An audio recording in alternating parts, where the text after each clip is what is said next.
maqaa Rabbiitiin eegala. Yeroochi bara Umar bin Al-Khattaab radiyallahu anhu ture. Namootni sadii dargaggeessa tokko harka isaa hidhanii Umar biratti dhiyeessan. Dargaggeessi kun nama abbaa keenya ajjeesedha. Gatii badii isaatii akka argatu si gaafanna jedhaniin. Umaris dargaggeessi kun gocha kana raawwachuu isaa gaafataniin. Innis gocha kana raawwachuu isaa amane. An nama gaala tiksuudha. Gaala an tiksu keessaa tokko utaalee bakka qonnaa nama du'e kana seene. Seenee yeroo jalaa nyaatu namichi du'e kun gaala sana irra deddeebiin dhagaadhaan tumee ajjeese. Waan kana yeroon ilaalu of to'achuu waanan dadhabeef anis namichan dhagaadhaan dhahee innis osoo hin turin du'e jedhee itti hime.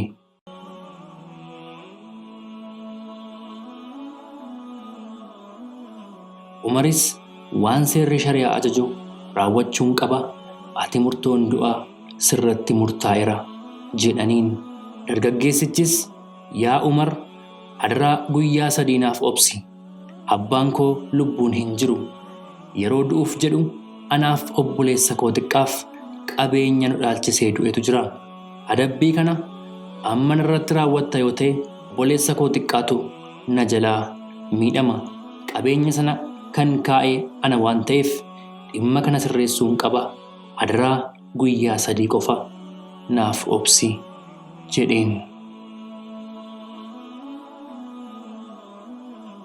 Umaris erga akkas jettee eenyutu wabii siif ta'uu danda'are jedhee dargaggeessi kunis namoota isatti dhiyoo jiran barbaaduu eegale. Qalbiin isaas sahabaa guddicha Abu Zar Al-Ghifaar irra bu'e. Sana boodas quba isaa gara Abu Zaritti qabee namni kun wabii naaf ta'a jedhee itti hime. Umaris wabii ta'uufiif fedhii akka qabu Abu Zariin gaafate. Abu Zaris mucaa kanaaf wabii akka ta'u tole jechuun deebisan.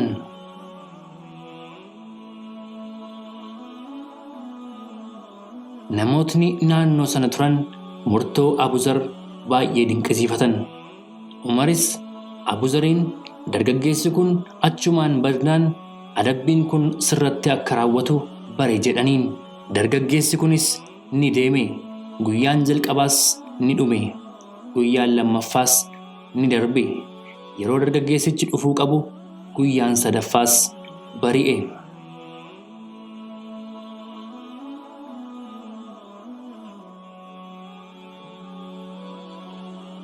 Sodaan nama hundumaa adabbiin mucaa kana irratti darbe yoo inni dhufuu baate Abu Zar ni du'a kan jedhu yaaddoo isaanii ture.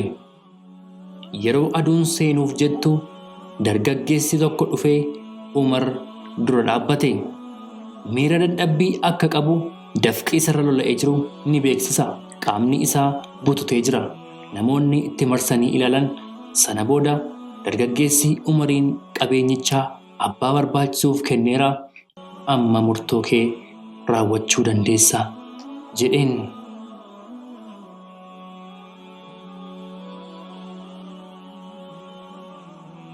Umar radiyallahu anhu waan ta'aa jiru kana amanuu dadhaban. Dargaggeessa kana wanti inni haasa'eef gochi isaa isaan ajaa'ibee bitaa itti gale. Isa boodas ati dhokattee baduuf carraa qabda turte. Akkamitti deebi'uu dandeesse jedhanii isa gaafatan.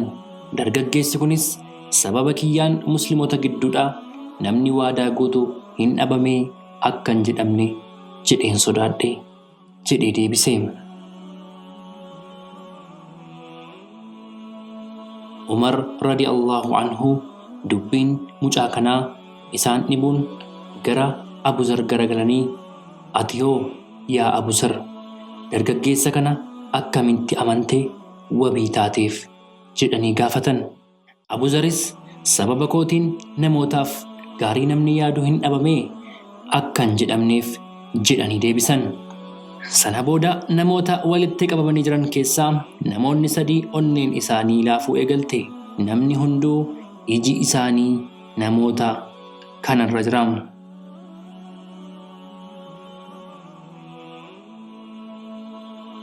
Umaris murtoo isaanii raawwachuu waan qabaniif qophaa'an. Kanuma gidduun murtoon jabaaf nama dhibu uumame. Murtoon kunis murtoo namoota sadiiti. Murtoon isaanii kunis namoota walitti qabamanii jiran baay'ee ajaa'ibe. Namoonni sadii kun maatii namichaa ajjeefamanii yookaan warra himateedha. Nama abbaa isaanii ajjeeseef dhiifama taasisan. Umar radiyallahu anhu baay'ee gammadanii murtoon kunis isaan ajaa'ibee sababa maaliitiin dhiifama gootaniif jedhanii gaafatan.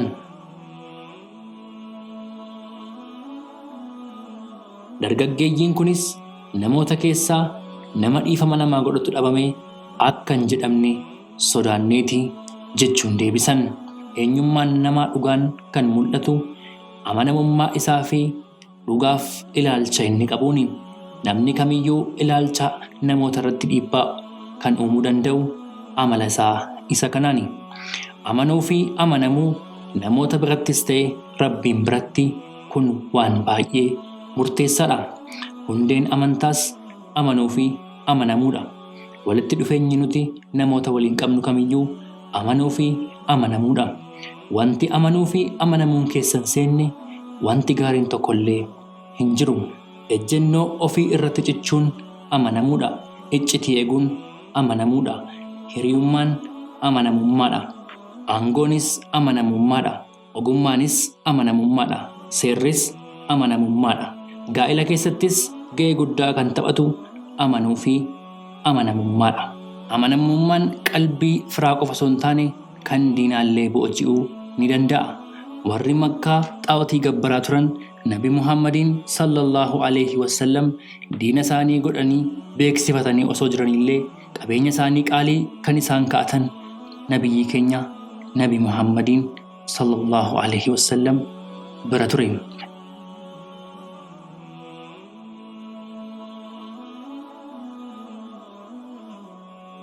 Egaan hordoftoota keenyaa qophiin har'aaf qabannee kanuma ture. Qophii biraan hanga walitti deemnutti nagaan nuuf tura. Assalaamu alaikum wa rahmatullaahi wa barakaatuh.